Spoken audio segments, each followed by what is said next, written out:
Hi, it's me, Lucky from Town & Country Plumbing Repair. We got a big storm coming in, so a lot of times with the wind and, trees can get uprooted and the ground settles and that kind of stuff. Sometimes we get water mains that break. And if that happens, you need to go out to your meter box and find the service valve, which is the valve that's on your side in the box. It's on your side of that dial. It's got this little handle on there. And then you want to turn it straight in line like this is on, and then you want to turn it like that to turn it off. Sometimes you won't have this kind of a service valve. You might have a valve that looks like this. Hopefully it still works, and you turn it off clockwise, which is clockwise, like that. It's a gate valve. This one's a gate valve. The one on your meter may not be a gate valve. That's the gate in there. And you also need to shut the valve off at your house. And you may have a valve like this at your house. If you're from the 80s, your house was built in the 80s, you might still have one of these on there.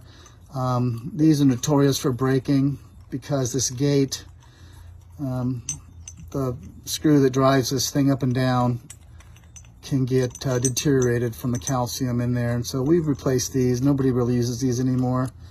But you may have that, and then you may have trouble using it. Hopefully you have a ball valve type valve at your main water line at your house, but also if you're, like I said, if your main line breaks, you just want to go in the box and turn this one off to shut the water off.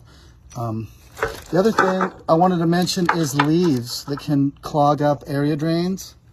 So, make sure that all the area drains are clear of leaves and debris.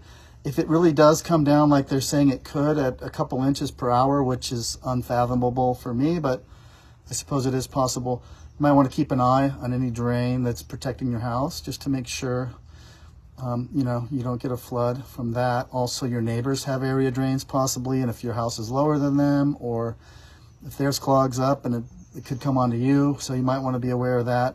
Hopefully we won't have any major plumbing catastrophes and this thing will just blow in and blow out, but I just wanted to make a quick little reminder or a little kind of a notice just to let you know what you can do and what you should be aware of, and if things go wrong, how you can turn off the water until someone can get out there and fix it. Okay, thank you.